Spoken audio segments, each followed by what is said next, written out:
Ever since I can remember, my life's been all about fish and farm. Dad had this big vision of making our place the top trout hatchery in the country, and darn if he didn't make it happen. I was right there beside him, knee-deep in pond water, learning the ropes. It wasn't just a job, it was our life, our legacy. I grew up chasing the shadows of fish in the water, learning the ins and outs of the business before I even knew what the word business meant. "Anna," Dad would call. "Get over here. Time you learned how to sort 'em proper." Sorting the trout was an art, separating the vibrant, thrashing life into groups that would define their journey in our farm. One evening, when the sun was dipping low, painting the sky in hues of orange and purple, Dad pulled me aside. He had that look in his eyes, the one that said he was about to impart wisdom. "Look, kiddo," he started, his voice serious, "I ain't gonna be around forever. He gestured to the expanse of water and land that stretched out before us, "this is gonna be yours. You gotta be ready to take care of it, expand it, make it something even bigger." I remember laughing it off then. "Come on, Dad. You're gonna outlive us all," I joked, not wanting to think about a world without him. He just shook his head, his eyes softening. "Just promise me, Anna. Promise me you'll keep this place alive, make it thrive." Then, when I hit 25, cancer took Dad away. It hit us like a ton of bricks. Mom, she just couldn't handle it, got real sick herself. So, there I was, stuck with running the whole shebang. Dad always had big dreams for the place, and I wasn't about to let them die with him. He'd talked about branching out into ornamental fish and even starting up a livestock bit, considering all the land we had. Sounded like a plan, but with Mom sick and the farm needing all hands on deck, my dreams had to take a back seat. I hired a few folks to help out with the heavy lifting. Running a fish farm's no joke. There's the feeding, the cleaning, making sure everything's running smooth. It's a never-ending cycle of work, but someone's gotta do it. Late nights, I'd find myself by the pond, just staring at the water, thinking about Dad. He wanted this life for me, but man, it was tough going it alone. "You got this, girl," he'd say if he could see me now, trying to juggle it all. But those moments of missing him, they couldn't last long. There was always something needing doing. Workers to oversee, fish food to buy, tanks to clean, and not to mention looking after Mom. She was a fighter, but this had knocked her down hard. It wasn't easy, keeping things afloat. But I was determined. Dad had built something amazing here, and I wasn't about to let it sink on my watch. "We're doing this, Dad," I'd whisper to the night air. "I'm not letting your dream die. I'm not one for the glitz and glam, give me muddy boots and Dawn's first light over a fancy dress any day." But when the invite came for that charity dinner, something inside me whispered, why not? Maybe it was the endless days cooped up with fish and feed, or Mom's soft encouragement from her sickbed, her way of saying, "Live a little, honey." So, I swapped my overalls for the only decent dress I owned and stepped into a world so far removed from my own. The dinner was a whirlwind of faces and small talk, a sea of glitter and fake smiles that I navigated with polite nods. Then, out of nowhere, these two brothers, Jake and Chris, crashed into my world. They were like a gust of fresh air in a stifled room, with their easy laughs and lack of pretense. "Never thought I'd meet a genuine fish farmer here," Jake said, his grin infectious, as we stood awkwardly by the buffet. "Yeah, well, I'm rethinking my life choices as we speak," I shot back, unable to suppress a smile. His brother, Chris, chuckled, his camera never far from his hand, capturing every moment as if it was gold. Their jokes were simple, their demeanor unpolished, and suddenly, I didn't feel so out of place. When Jake asked about the farm, his curiosity seemed genuine, a rarity in these circles. "So, what's the big deal with fish farming? Sounds fishy to me," he joked, and I found myself laughing more freely than I had in months. His interest didn't wane as the night went on. Instead of boring me with tales of their online escapades, Jake listened intently as I spoke of my dreams for the farm, of the weight of my father's legacy on my shoulders. When I let slip about the farm's turnover in a moment of unguarded pride, his eyes lit up, not with greed, but with what I took for admiration. Damn, that's impressive. You're doing something right, huh? His words were like a balm, soothing the constant worry that I was failing my family. When he suggested visiting the farm, I surprised myself by agreeing. Watching him and Chris wander through the hatcheries, their laughter bouncing off the water, something in me shifted. Jake's excitement at everything, from the most mundane task to the intricate details of fish breeding, felt like a validation of everything I'd been striving for. You know, I could get used to this, Jake said, his hand brushing mine as we stood watching the sunset over the pond. His voice held a warmth that made my heart skip. It was crazy, all of it, but for the first time in a long while, I felt a spark of something new, something thrilling. Mom, ever the voice of reason, didn't share my enthusiasm. Be careful, dear. Men like him, they don't settle well with our kind of life. It's too real for them, she warned, her voice frail but filled with concern. I wanted to believe her, I did. But Jake's promises, his vows to stand by me, to embrace the farm life, they wove a spell I desperately wanted to cling to. He's different, Mom. He wants this, us, more than anything else, I defended, my voice laced with a hope I hadn't felt since Dad passed. Our wedding was a simple affair, a celebration of love amidst the backdrop of our life's work. Chris filmed it all, his camera capturing the raw, unfiltered joy of two worlds colliding. The farm, with its endless skies and the gentle lull of water, bore witness to our vows. It was perfect, despite the nagging doubt that occasionally whispered, "What if Mom's right?" Life on the farm took a new turn when Jake moved in. Initially, his enthusiasm seemed genuine. He'd wander around with his camera, capturing every mundane task as if it were a spectacle. But as days turned into weeks, the facade began to crumble. "Hey, babe, watch this," he'd call out, gesturing for me to redo a task just so he could get a better angle. It was all for show. The reality hit hard one afternoon as I was knee-deep in pond maintenance, and Jake was nowhere to be found. I spotted him eventually, lounging under the shade of an old oak, phone in hand, lost to the world. Marching over, I couldn't hide my frustration. "Thought you were gonna help today. These ponds don't clean themselves, you know." He looked up, a lazy smile spreading across his face. I am. Just taking a little break. Gotta keep the fans updated, right? It was the same excuse every time. His help was minimal, his interest fleeting unless it served his online persona. Even when he did pitch in, it was half-hearted, his efforts more a hindrance than a help. I remember the first time I tried to teach him about the feed ratios for the trout. "So, you gotta make sure it's precise. Too much and you're wasting feed, too little and they won't grow right," I explained, handing him the scoop. He took it, nodding, but his attention was elsewhere. "Got it. But hey, wouldn't it be cool if we did a dramatic feeding frenzy video? Imagine the views on that."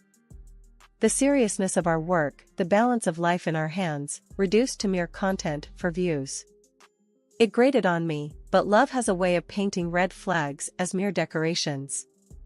My mom, ever the observant one, despite her illness, saw through him from the start. One evening, as I sat by her bedside, she took my hand, her grip surprisingly strong. "That boy, he's not here for the farm, or for you, not really. You see it, don't you?" I wanted to deny it, to defend him, but the words stuck in my throat. Deep down, I knew. Yet, acknowledging it felt like admitting a defeat I wasn't ready to face. After yet another day, where his promise to help turned into hours of him fiddling with his phone, I had enough. "Jake, I really need you to actually help around here. Not just for show," I said, the annoyance clear in my voice as I wiped the sweat from my brow. The farm wasn't a playground, it was hard work, and I was doing it all. He paused, something in his expression shifting. For a moment, I thought maybe he finally got it. "Look, I know I haven't been all hands-on with the farm stuff," he started, his tone surprisingly serious. His eyes flicked to his brother, who was leaning against the barn door, watching us. "But how about I handle the finances, huh? Take that load off you?" His brother nodded, almost imperceptibly, but I caught it. A silent conversation seemed to pass between them, one I wasn't privy to. It gave me pause, but the sheer thought of having one less thing on my to-do list was tempting. "You sure you're up for that?" I asked, skepticism heavy in my voice. Managing the books wasn't glamorous work, but it was critical to keeping the farm afloat. "Yeah, babe, I got this. Trust me," Jake said, with a confidence that didn't quite reach his eyes. His brother pushed off from the door and added, "Jake's got a head for numbers. You won't regret it." Maybe it was the exhaustion talking, or the part of me that still wanted to believe in the man I married, but I agreed. "All right, you take over the finances." "But Jake, this is serious. We can't afford any mistakes." He nodded eagerly, almost too eagerly. "You got it. I'll take care of everything. You won't have to worry about a thing." 6 months into our marriage, Jake hit a rough patch with his vlogging. Views were down, and so was the money.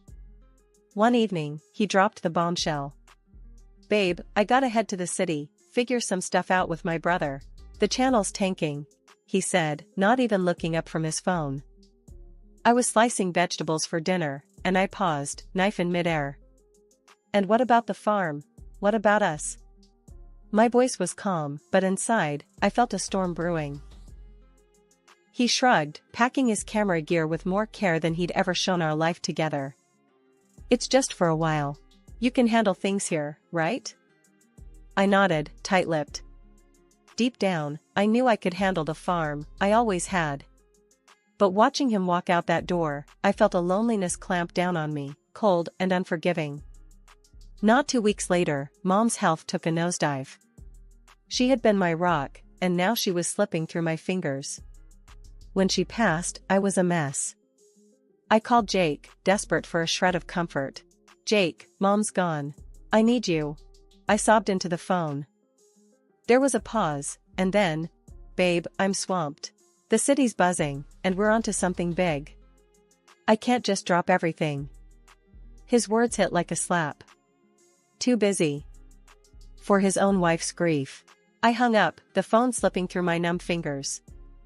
3 agonizing months later, Jake decided to grace us with his presence. He strutted onto the farm as if he hadn't abandoned me, when I needed him most. "Look at this place. It's been too long. But hey, I've got news," he announced, a grin plastered on his face. I was in the middle of feeding the fish, my hands covered in muck. "News?" I echoed, not sure I wanted to hear what he considered important. "Yeah, found a new feed supplier. Cheaper, faster growth. We're gonna save a ton," he said, his eyes alight with what I assumed was a rare flicker of responsibility. I straightened up, wiping my hands on my apron. "We don't use chemicals, Jake. You know this. Our reputation is built on quality, natural growth." He waved me off, his excitement undimmed. It's just business, babe. We need to think about profits.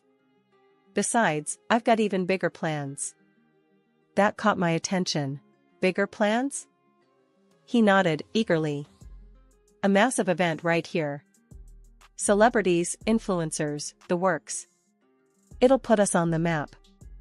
I stared at him, disbelief and anger swirling. "An event? With all these people, and fireworks? Do you even understand what that could do to the fish, to the farm?" His face fell into a frown, his patience thinning. "It's decided, all right? It's gonna be epic." I watched, helpless, as the preparations began. Trucks rolled in, carrying equipment that had no place on a farm.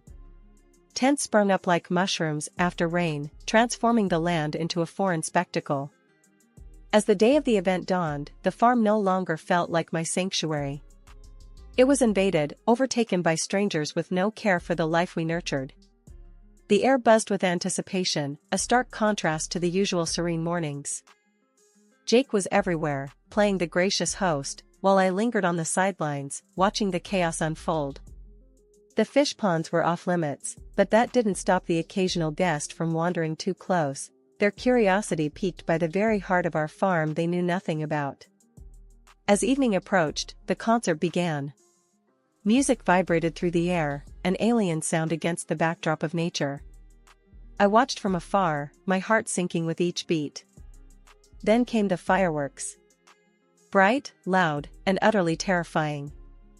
I could only imagine the panic it caused beneath the water's surface, the home to our precious fish, now a battleground of noise and light. The fireworks had just fizzled out, leaving behind a smoky silence that hung over the farm like a bad omen. I was clearing up some of the mess left by the guests when I heard them, Jake and his brother, huddled together in the shadows, their voices low but charged with excitement. "That was epic, man. Did you see the views rolling in? Our channel's gonna explode after this," Jake boasted, his voice carrying a note of triumph that made my skin crawl. His brother chuckled, a greasy sound that filled the night. "Yeah, those clowns eat it right up. Fools, all of 'em. Easy as pie." I crept closer, hidden by the darkness, my heart pounding in my chest. This was the man I married, speaking so coldly, so calculatingly about the very people who supported him. Then their conversation took a turn, sending shivers down my spine. "So, about the farm," Jake's brother whispered, his voice barely audible. "You think she'll fall for it?" Jake snorted, a sound dripping with contempt. "Of course, she will. She's clueless, a complete fool. Just a little charm, and she'll sign whatever I put in front of her. Might not even have to forge it." They shared a low, conspiratorial laugh, and something in me broke. My mother's warnings, the doubts I'd pushed aside, all came crashing down in that moment. The next evening, at dinner, I faced them both. Jake, with his easy smile and lying eyes, and his brother, the silent accomplice. They exchanged quick glances, thinking I was none the wiser. I smiled back, a mask of complacency over my raging thoughts. "Dinner's great, isn't it? Hope the farm's growing on you, Jake," I said, my voice steady, betraying none of the turmoil inside. "Oh, it is. It's fantastic here, Anna. We're gonna do great things," he replied, reaching for my hand across the table. His touch, once comforting, now felt like a serpent's coil. His brother nodded, adding, "Yeah, we've got big plans. This place has so much potential." I withdrew my hand gently, still smiling.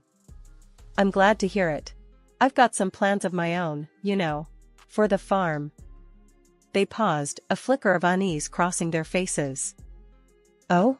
Like what?" Jake asked, his voice edged with a hint of caution. "Just some ideas I've been toying with.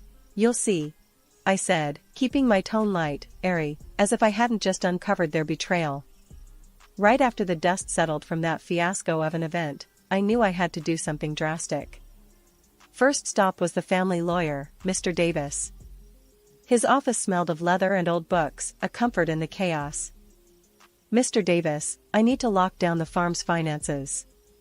Jake can't have access anymore," I said, straight to the point. He raised his eyebrows, peering at me over his glasses. "That serious, Anna? All right, let's get the paperwork started." Then, I did something I never thought I'd do. I hired a PI, a guy named Carl, who had a reputation for getting to the bottom of things. A week later, he laid it all out for me. Jake and his brother had been funneling money out of the farm, spending it on their wild ideas and pocketing the rest. My heart sank. I was furious, not just at them, but at myself, for letting it happen. Armed with evidence, I marched to the police station. Handing over the documents, I felt a mix of relief and dread. "They've been stealing from the farm," I told the officer, my voice steady, despite the storm inside. When Jake and his brother got picked up by the cops, Jake had the nerve to call me. "Anna, you gotta bail us out. It's a misunderstanding," he pleaded over the phone. I couldn't help but laugh.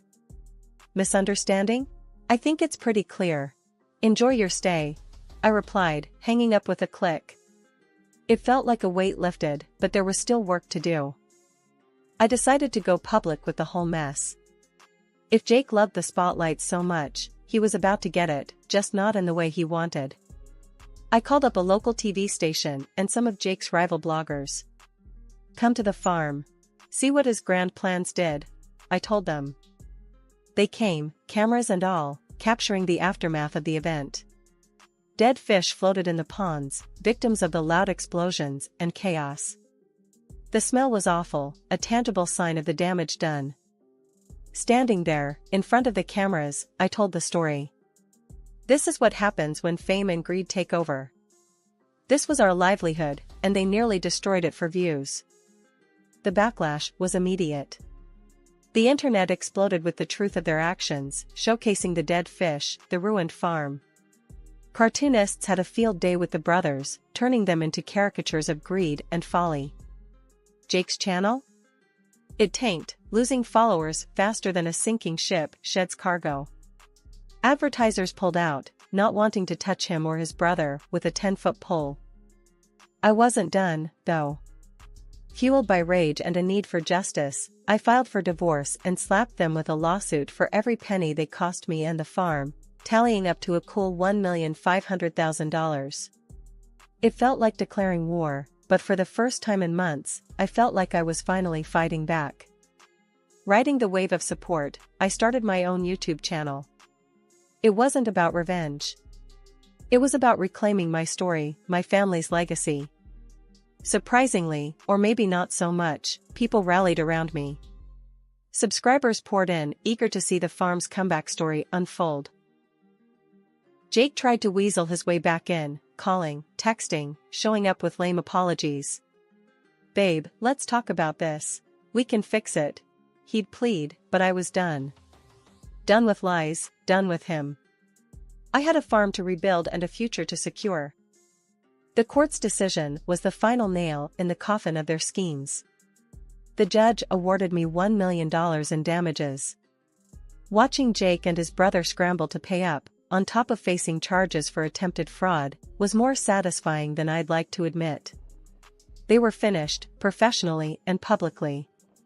The verdict was clear: they were frauds, and everyone knew it. In the end, they lost everything: their followers, their credibility, and any respect they might have had. The sun was just peeking over the horizon, casting a soft golden light over the farm, now bustling with life and more vibrant than ever. Standing by the fence, I watched the new day dawn, feeling a sense of peace I hadn't felt in a long while. Mike, my oldest employee, walked up, a coffee mug in each hand, and handed me one. "Mornin', Anna. Looks like it's gonna be a good day." I took a sip, the warm bitterness of the coffee grounding me. "Yeah, it does. We've come a long way, haven't we?" He nodded, leaning on the fence beside me. "Sure have. Never thought I'd see this place looking this lively again. Those ornamental fish tanks are something else."